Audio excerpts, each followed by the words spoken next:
Logan, directed by James Mangold, who directed. Formal. Yeah, I have to be for this movie. Who also directed The Wolverine, which is a really, really good X-Men franchise film. This movie delivered, guys.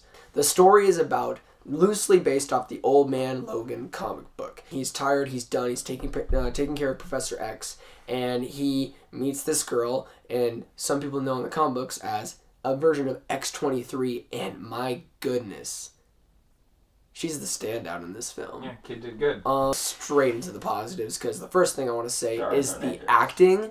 The acting in this film is top-notch acting. Like, the best performance from Hugh Jackman as Logan. Daphne Keane, Hugh Jackman, of course. And then the guy from Narcos, whose name was what was his name? Boldrin? Boyd Holbrook. That's such a weird name. If you guys watch Narcos... Rude. What?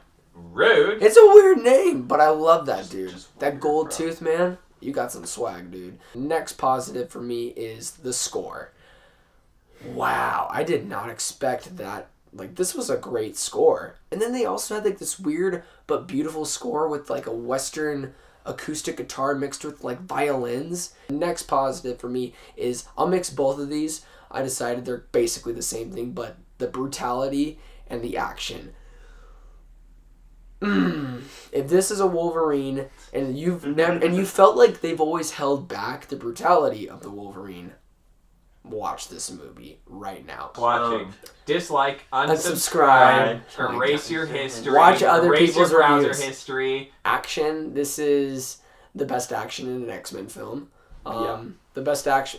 It's not like the best action in a Marvel action film, because Civil War to me has the best action scene. No. Yes. The last positive I have for this film is the makeup. Like, some of the stuff that I guess that incorporates what the last positive I have was the action.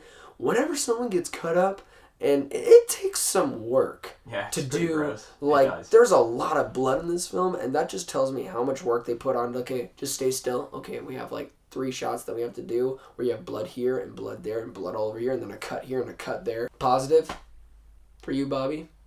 What's a positive for you? Positive. The number one positive. Figure it out. 5, 4, 3, 2, 1. Now. Say it now. Hugh Jackman in this film. Mm-hmm.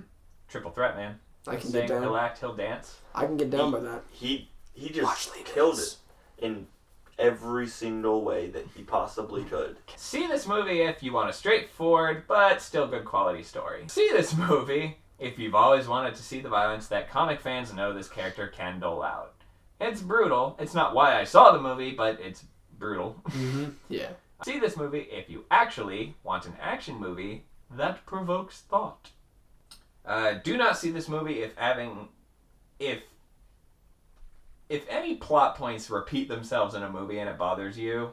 If it really, really, really bothers you. It didn't bother me too much, but it does happen, then don't see this movie. Do not see this movie if you're one of those people who think that comic book movie means it's light and fun and gonna be a great time. Which ties into my last reason to not see this movie, which happened tonight and bothers me so much. What? Do not see this movie if you don't have a babysitter. I'm sorry.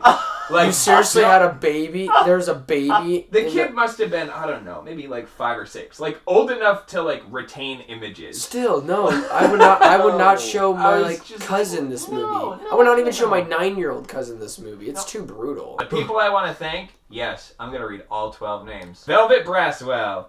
Counting. Is it George or Jorge? I think it's Jorge Casillas. Bart Figueredo, Gary Horton, Gregory Jones, K. Emily Levine. Just K. Their name is K.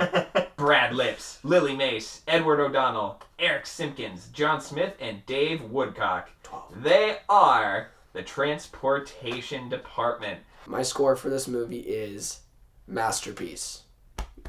Yay. Yay. I hope you enjoyed this review. Please don't forget to like and subscribe, and please don't forget to be blessed. And for those of you who are watching this review after seeing the movie, bear in mind that I tilted the camera on purpose. Think about why. Best cinematography No. of the year. No. Moonlight. No. Oh my gosh.